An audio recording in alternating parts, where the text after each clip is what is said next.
자, 우리 함께 기도하고 말씀 보겠습니다. 우리 함께 기도하겠습니다.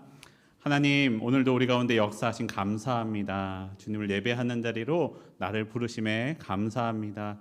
주님 말씀 듣기 위하여 나왔사오니 우리 가운데 말씀하시고 온전히 주님의 뜻 깨닫게 하여 주시옵소서. 이 예배 가운데 처음부터 끝까지 주관하시며 역사하시는 우리 주 예수 그리스도 이름으로 기도합니다. 아멘.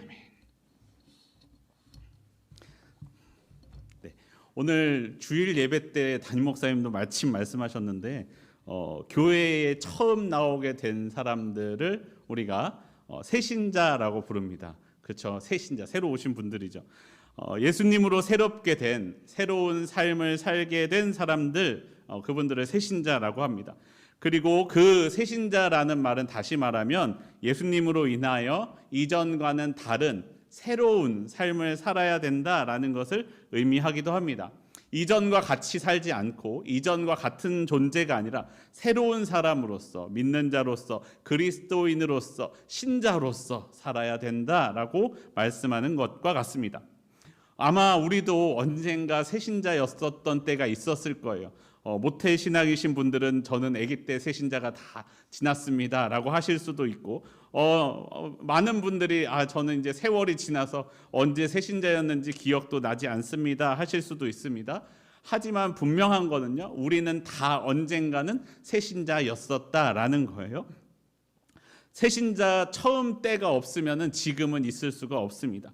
그리고 그렇게 새신자가 되어 교회에 나오고서 오랫동안 그 새신자가 교회를 다니면 어떻게 되는지 아십니까? 바로 헌신자가 됩니다. 헌신자. 두 가지 의미를 가지고 있죠. 낡았다는 뜻도 있지만 헌신된 사람들. 새신자는요, 헌신자가 되어야만 합니다. 예수님으로 새로운 삶을 계속해서 살아가는 사람, 세상에 헌신된 사람.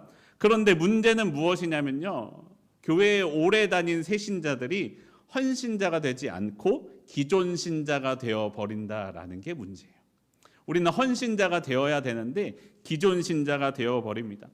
여러분, 세상에는 많은 취미들이 있는데 여러 가지들을 모으는 사람들이 있어요. 그 중에서요, 운동화를 모으는 사람들이 있습니다. 운동화 모으는 사람들 혹시 보셨나요? 한정판이라던가 특별한 컨셉을 가지고 있다거나 이쁘고 기능 좋은 신발들을 모으는 거예요.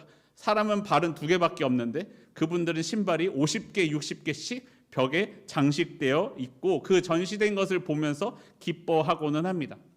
그런데 그렇게 신발을 모으는 사람 중에서요, 큰 고민이 하나 있습니다. 뭐냐면 아무리 새 신발이어도 내가 한두 번 신지 않아도 시간이 지나면 이 신발이 망가지게 되어 있다라는 거예요. 이 신발에 사용된 소재 중에 어떤 것들은 시간이 그냥 지나면 그것이 분해되어서 그 모양과 기능이 무너지게 되어 있는 소재들이 있기도 합니다. 그것을 가수분해라 그러는데요, 안 신어도 못 신게 되는 거예요. 중간이 주저앉아서 더 이상 이건 신발로서 기능할 수 없는, 신을 수 없는 신발이 됩니다. 아마 처음 신발을 디자인한 사람은 바라기를 이 신발을 신는 사람을 잘 보호해주고 그 발을 아프지 않게 해주고 옷을 입었을 때 패션을 완성시켜주는 아름다움을 보여주면서 신을 수 있는 신발로서 생각했을 것이잖아요. 그런데 어떤 신발들은 그냥 벽에 장식만 되어 있다가 지나가서 신을 수 없게 되어버리는 신발이 되어버립니다. 처음 그것을 만든 사람의 마음은 없어지고요, 디자인하고 설계하고 제작했던 그 마음은 없어지고 그냥 장식만 되다가 망가져 버린다라는 것이에요. 신발의 본래적인 역할은 발에서 신겨지다가 오래돼서 헌신이 되어야 되는데 그 신발은 벽에 장식만 되다가 낡은 신발, 망가진 신발이 되어 버린다라고 말씀드릴 수 있습니다. 그건 더 이상 이제는 신발이라고 부를 수 없게 되죠. 여러분, 이게 말장난 같지만요, 우리들의 모습이 아닌가 생각해 봅니다. 우리들이요, 많은 사람들이 새신자에서 시간이 지나 헌신자가 되어야 하는데 예수님으로 인하여 내 삶이 변화되어서 헌신된 사람이 되어야 되는데 그냥 교회에 오래 다닌 기존 신자가 되어 버립니다. 마치 우리가 음식도요, 김치를 할 때 배추를 절이잖아요. 배추를 절이면은 이 배추는 소금으로 인하여 절인 배추가 되어 버리는데 되어야 하는데 이 배추가 절여놨는데 나는 분명히 절여놨는데 이 안에 무언가 다른 게 들어가면 이 배추가 어떻게 됩니까? 썩어지게 됐죠. 음식에 배추에 그리고 음식에 소금을 넣어서 절여서 젓갈로 만들고 김치를 만들기를 바랬는데 다른 것이 들어가 썩어버린 것과 같습니다. 오히려 이전 것을 망가뜨리게 되는 것이죠. 여러분, 예전에 내가 주인 되어서 내 맘대로 했던 삶을 떠나서 예수님을 마음에 모시고 예수님을 주인으로 모시고 살아가야 되는 것이 그리스도인입니다. 근데 예수님이 마음에 오시기는 오셨는데 내 마음의 주인의 자리에 계시지 않고 예수님도 내 마음에 계신 사람들이 많다는 거죠. 예수님이 계시지만 내 마음에 욕심들도 함께 들어와 그곳 가운데 한 자리씩 예수님과 똑같은 무게로 내 마음을 차지하고 있게 됩니다. 그러면 나는 절여지고 발효되고 숙성되는 것이 아니라 썩어져 버리게 된다라는 것이죠. 그런 나에게 누군가 또 와서 복음을 전하면요, 아유 나도 알아 라고 이들이 이야기하죠. 그 복음 나도 들어봤어, 나도 교회 다녀, 왜 그래 라고 이야기하면서 더 이상 그 복음을 듣지 아니하고 이미 복음을 알고 있는, 하지만 복음대로 살지 않는 기존 신자가 되어버리지 않는가, 우리의 모습을 되돌아봅니다. 오히려 예수님을 알지 못했던 이전보다 못한 삶이 되어버리는 것이죠. 여러분, 세상에서 거룩을 지키면서 살아가기 어려우시죠. 삶에서 영적으로 전쟁을 하면서 그 거룩을 지키려고 하지만 이것이 왜 이렇게 어렵기만 할까요?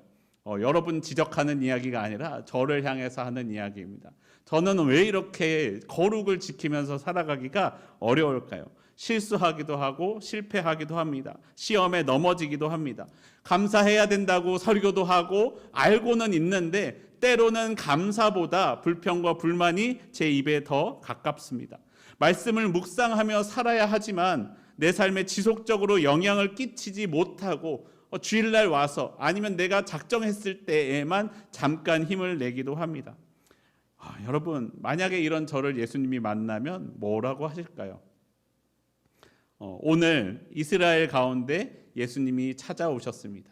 이스라엘 백성들은 분명히 하나님의 말씀을 알고 있었고 누구보다 더 잘 알고 있었던 사람들입니다. 그런데 마치 저처럼 온전히 그렇게 살지 못했던 사람들, 예수님은 그들을 향해 뭐라고 말씀하실까요? 오늘 본문 함께 보겠습니다. 예수님은요, 많은 사람들을 몰고 다니셨습니다. 수많은 사람들이 예수님을 따라다녔습니다. 왜냐하면요, 예수님은 많은 이적들을 베풀어 주셨기 때문입니다. 요한복음 6장에서도 보면은 큰 무리가 예수님을 따르고 있는 모습이 보입니다. 2절에선 이렇게 말씀하고 있습니다. 2절 말씀 우리 함께 한 목소리로 읽겠습니다. 시작. 큰 무리가 따르니 이는 병자들에게 행하시는 사람들이요, 예수님이 행하시는 표적을 보았습니다. 그걸 보니까 예수님에게 뭔가 있는 것 같아. 왜냐하면 예수님이 이적을 많이 베푸시는 걸 보니까 예수님에게 무언가 특별한 다른 힘이 있는 것 같아 라고 생각하며 예수님을 따라갑니다. 큰 무리가 몰려들자 예수님은 그들을 먹이는 기적도 보여주셨습니다. 그것이 우리가 잘 알고 있는 오병이어의 기적이었습니다. 사람들은 기적을 보고 예수님이 참 선지자다라고 이야기하며 예수님을 따랐습니다. 하지만요, 예수님은 그런 사람들의 주목에 좋아하지 않으셨어요. 예수님은 그들이 예수님을 억지로 임금 삼으려는 줄 알고 혼자서 산으로 떠나셨다라고 말씀합니다. 그럼 예수님을 따라가던 원래 더 가까이 있었던 제자들은요, 오병이어의 기적 이후에 예수님이 산으로 가셨을 때 이 디베랴 바닷가를 떠나 건너편에 있는 가버나움으로 이동합니다. 가버나움으로 이동하는데 중간에 풍랑을 만났고 예수님은 제자들에게 풍랑 가운데 찾아가셔서 내니 두려워 말아라 라고 말씀하시고는 함께 배를 타시고 그들이 가려던 곳까지 함께 가셨습니다. 사람들이 분명히 제자들이 이 디베랴 바닷가를 떠날 때 그 배에 예수님이 타고 계시지 않은 것을 보았는데 디베랴 바닷가에 그럼 안 타고 가셨으면 여기 있어야 되는데 안 계시니까 한참을 찾다가 그래 제자들을 쫓아가면 제자들한테 다시 오시겠지 해서 제자들한테 갔더니 예수님이 여기 계신 거예요. 그런 예수님을 보고 사람들이 예수님께 물었습니다. 아니 랍비여, 언제 여기 오셨나이까? 라고 묻습니다. 사람들이 이렇게 예수님에게 질문하는 이유는요, 예수님께서 언제 디베랴 떠나서 여기 가버나움까지 오셨어요? 라고 묻는 질문이기도 합니다. 그런데요, 이 질문 말 그대로요, 다르게 해석할 수도 있습니다. 더 깊은 뜻으로 해석하자면, 당신이 메시아인 것 같아 보이는데 메시아이신 선생님, 언제 이스라엘 가운데 오셨습니까? 라고 묻는 질문이 될 수도 있습니다. 메시아, 우리를 구원할 구원자이시여, 언제 우리 가운데 오셨습니까? 왜 우리는 깨닫지 못했습니까? 라는 질문으로도 해석할 수 있다라는 것입니다. 예수님은 실제로 사람들이 궁금했던 건 전자였겠지만 사실 그건 사람들에게 별로 중요한 문제가 아니었어요. 언제 오셨는 게 뭐가 중요하겠어요. 그런데 더 중요한 것은 왜 예수님이 오셨는가에 대한 의미를 가르쳐주는 것이 예수님에게도 그리고 사실은 사람들에게도 더 중요했습니다. 그래서 예수님은 더 중요한 두 번째의 답, 두 번째의 의미로서 사람들에게 대답해 주십니다. 요한복음 6장 26절과 7절 말씀입니다. 26절과 7절 함께 좀 길지만 한 목소리를 읽어보겠습니다. 시작. 예수께서 대답하여 이르시되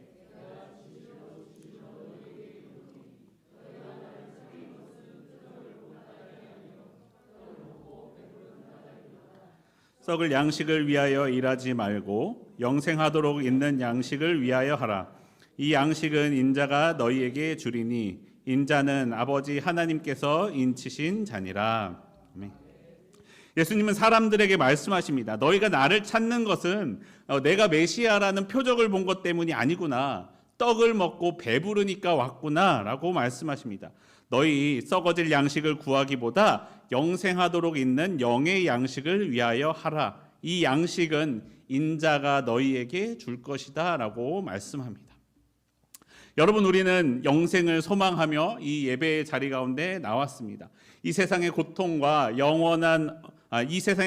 어려움에서 벗어나 영원한 하나님 나라에 갈 것을 꿈꾸면서 이 예배의 자리 가운데 나옵니다. 그것이 사실 이 세상에 사는 이 가운데 있는 그리스도인들의 모든 사람들의 바람일 것입니다.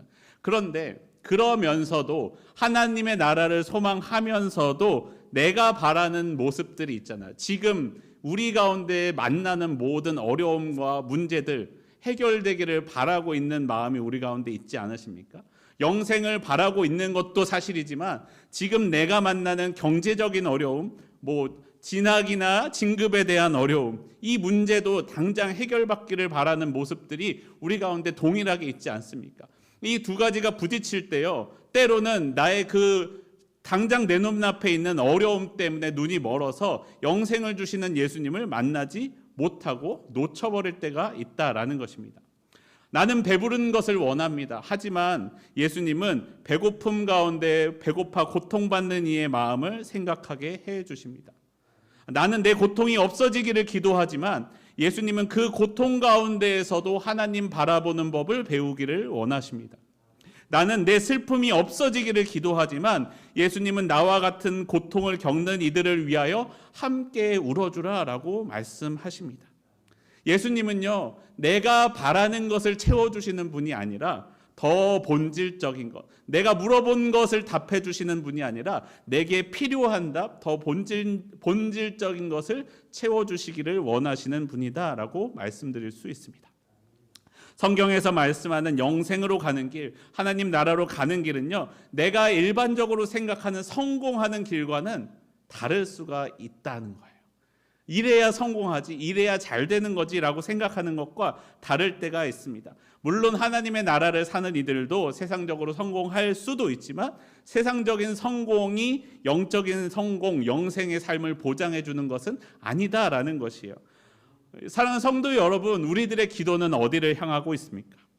예수님께서 내가 바라는 것을 채워주세요 라고 기도하고 있습니까? 아니면 진정 하나님께서 나를 하나님의 길로 인도해 주세요 라고 기도하고 있습니까?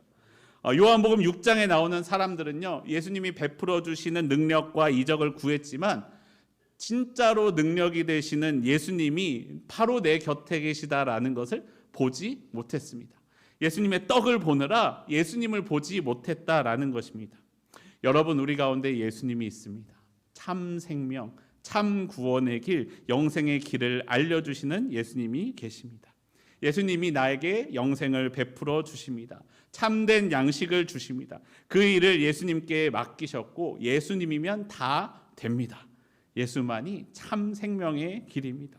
내가 그 소리에 귀를 기울일 때, 내가 예수님께 나의 마음을 맡길 때 내 길을 하나님께서 하나님의 길로 인도하실 것입니다. 예수님의 그 말씀을 듣자 사람들이 다시 예수님께 묻습니다. 아니 우리가 어떻게 하여야 하나님의 일을 하겠습니까? 그러니까 예수님이 대답하십니다. 29절에 이렇게 말씀합니다. 하나님께서 보내신 이를 믿는 것이 하나님의 일이니라. 그러자 사람들이 어쩌면 당연한 질문을 합니다. 그러면 우리가 당신을 믿도록 행하시는 표적은 무엇입니까? 구약 성경에 기록되기를 그는 하늘에서 그들에게 떡을 주어 먹게 하였다라고 했습니다. 우리 조상들은 광야에서 만나를 먹었습니다. 때문에 모세가 하나님께서 보내신 선지자라는 것을 알지 않았습니까? 라고 예수님께 묻습니다. 이스라엘 사람들은 구약 성경을 잘 알고 있었죠. 모세가 선지자라는 것을 어떻게 알았느냐? 하나님께서 만나를 먹게 해주셨기 때문에 모세가 선지자라는 걸 알지 않았습니까? 당신에게서는 우리가 무엇을 얻을 수 있겠습니까? 라고 예수님께 묻고 있습니다. 그러니까 예수님께서 이렇게 대답하십니다. 요한복음 6장 32절과 33절입니다.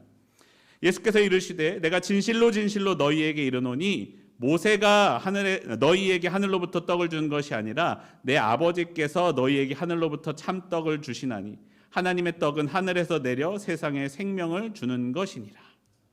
우리는 기억해야 됩니다. 모세가 하늘로부터 떡을 준 게 아니라는 거예요. 하나님께서 너희에게 떡을 주셨다. 하나님께서 모세를 통해 떡을 주신 것이다. 우리는 그 만나를 바라볼 것이 아니라 그 만나를 주신 하나님을 바라보아야 된다라고 말씀하시는 것입니다. 그 만나를 주신 하나님을 바라보며 그 만나를 통하여 하나님이 드러나고 만나를 통하여 모세가 드러나는 것이 아니라 모세를 보내주신 하나님을 바라보아야 한다라고 말씀하시면서 참 생명이신 하나님 바라보기를 원하셨습니다. 여러분 어떤 사람이 세상에서 잘 살 수 있습니다. 부유하고 편안하고 명예로우며 아프지도 않고 여러분 물론 그것도 성공한 삶이라고 할 수도 있겠죠. 하지만 하나님은 말씀하십니다. 그거는 성공에 관한 내 기준이 아니야 라고 우리에게 말씀하십니다. 하나님의 관점에서 성공한 삶은 무엇입니까? 그 삶이 하나님과 함께하는 삶이었는가? 그렇지 않은가? 하나님과 동행했는가 그렇지 않은가 그것이 하나님의 기준이라는 것입니다. 세상에서 우리가 때로는 부유할 수도 있고 때로는 아플 수도 있고 때로는 가난할 수도 있고 때로는 건강할 수도 있지만 그런 것들은 기준이 아니라는 거예요. 평가하지 않으신다는 거예요. 세상적으로 성공했어도 그 성공에 휩쓸려 살아가는 사람들이 있습니다. 그러나 세상에서 실패했어도 성공이나 실패나 언제나 하나님을 기억하며 하나님과 함께 살아가는 사람들도 있다라는 것입니다. 우리는요 그분들 간증 듣기를 좋아하죠. 세상에서 어려움 가운데 어려움을 이겨내고 주님 바라본 분들의 간증을 모셔서 듣고는 합니다. 그런데 더 많은 사람들은요 그 간증을 들으면서 뭔 생각을 해요? 나도 저 사람처럼 성공하고 싶다. 라는 것이 우리네 마음 구석에서 솟아나는 마음이라는 거야. 그 사람이 어려움 가운데서도 주님과 동행했다라는 이야기보다 그 어려움이 지나고 성공했다라는 것에만 우리의 시선이 집중되어 있기도 합니다. 지금 나를 배부르게 해주는 그 만나, 그것을 바라보고 있다는 거예요. 하나님 뭐라고 말씀하십니까? 만나를 보지 말고 만나를 주시는 하나님을 보아라 라고 예수님께서 말씀하고 계신다라는 것입니다.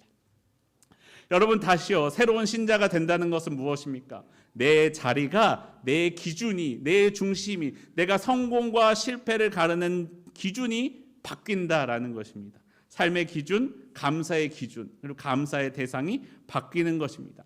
하나님을 믿는 사람은 세상적인 기준과 다른 기준으로 성공을 평가하고 다른 기준으로 감사하게 됩니다.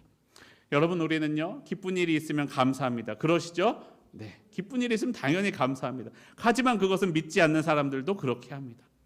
슬프고 어려운 일을 당하였을 때 세상은 불평불만합니다.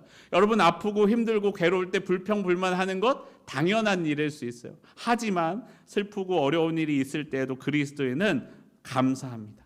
내게 일어나는 좋지 않은 일을 통하여서도 하나님을 바라봅니다. 어려울 때에도 하나님을 찬양합니다. 그럼에도 불구하고 감사하는 삶, 그런 모습이 여러분 가운데 있으십니까? 하나님을 믿으면서요, 세상에 좋은 것들 다 버려야 된다라고 말씀드리는 것이 아닙니다. 하나님도 알고 계세요. 우리에게 세상에 쓸 것이 필요함을 알고 계십니다. 하지만 그것이 우리의 기준이 되어서는 안 된다라는 거죠. 있어야 하지만 그것이 기준이 아닙니다. 이제 내 삶의 기준은요, 내 마음의 중심은요, 바뀌었습니다. 예수님은 사람들이 육의 것보다 영의 것, 생명의 소중함을 알게 해주셨습니다. 더 이상 세상의 기준대로 살지 말고 하늘의 기준으로 살아라라고 우리에게 주셨습니다. 믿는 이들도 때로는 잘 될 때도 있고 힘든 일을 못 될 때도 있고 세상에서 힘든 일을 겪을 때도 있고 힘든 것을 이겨낼 때도 있습니다. 그런데 그럴 때마다 기억하십시오. 그 모든 것을 넘어서 내게 풍성한 삶을 베푸시는 분이 계십니다. 우리 하나님이세요. 하나님은 오늘 우리에게 만나를 주시면서 배부르게 해주시기도 하지만 광야를 지나면서 고난을 겪게도 해주십니다. 그것으로 인하여 우리의 삶이 더욱더 풍성하게 만들어주시기를 원하고 계십니다. 나는요, 단지 내 눈앞에 펼쳐진 광야만 보면서 주님께 불평불만합니다. 단지 내 눈앞에 떨어진 만나만 보면서 하나님께 감사합니다. 하지만 하나님은요, 그 광야에 넘어서 역사하시는 하나님, 그 만나를 내려주시는 하나님을 우리에게 보여주기를 원하십니다. 내 눈을 넘어서 하나님의 눈으로 이 나를 선하게 인도하시는 하나님을 바라보며 감사를 고백하는 삶이 되기를 소원합니다.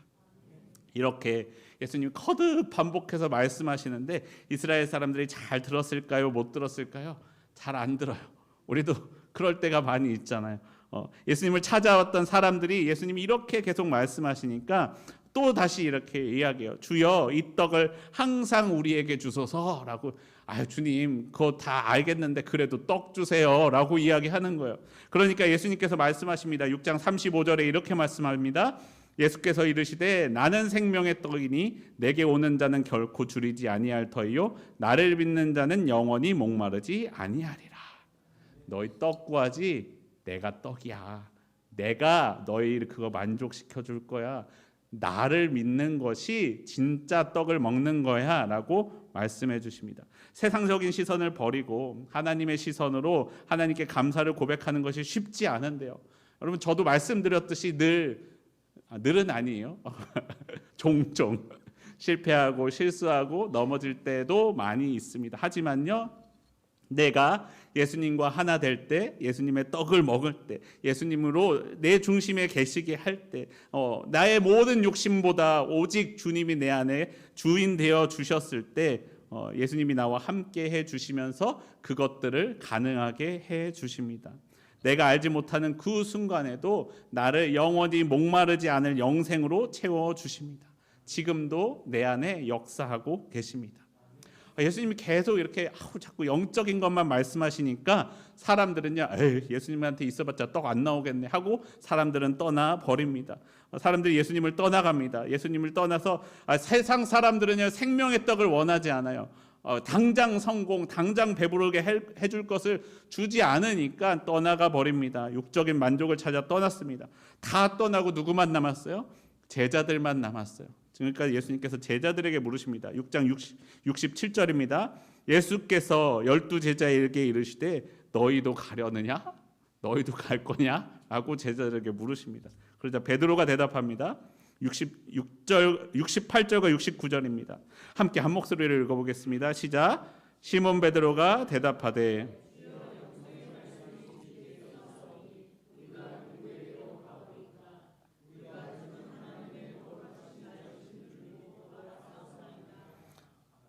베드로가 예수님께 대답합니다. 주께 영생의 말씀이 있으니 어디로 가겠습니까? 우리는 예수님이 거룩한 분이신 줄 알고 있었고 믿고 있습니다. 믿고 알고 있습니다 라고 대답합니다. 그러니까 예수님께서 이렇게 대답하셔요. 내가 너희 12를 택하지 않았느냐. 얼마나 이 말씀을 읽는데요, 예수님의 표정이 생각나요. 12제자를 보면서 씩 웃으면 야, 내가 니네 12를 택하지 않았냐 라고 말씀하시지 않았을까 생각해요. 예수님께서 저를 만났을 때 저에게 이렇게 말씀해 주셨으면 좋겠어요. 그래, 그래 의호야, 내가 너 택하지 않았냐? 여러분에게도 그렇게 말씀해 주셨으면 좋겠습니다. 내가 너를 택하지 않았느냐? 내가 너를 부르지 않았느냐? 너는 저 세상 사람들처럼 육의 떡을 찾아 떠나지 아니하고 영생의 떡을 찾아서 올 것을 내가 알지 않았느냐라고 우리에게 말씀해 주실 것을 기대합니다. 여러분, 오늘 우리가 예수님의 마음으로 살아가길 원합니다. 예수님은요, 수많은 새 신자들 가운데 기존 신자가 되지 않고 헌신자가 될 그 한 사람을 찾고 계십니다. 세상적인 기준에서 떠나 하나님의 기준으로 살아갈 사람들, 생명의 떡을 받는 것으로 기뻐할 사람들, 육의 떡이 주어지지 않아도 감사할 수 있는 사람들을 찾고 계십니다. 그 부르심에 응답하는 저와 여러분의 삶이 되기를 바랍니다.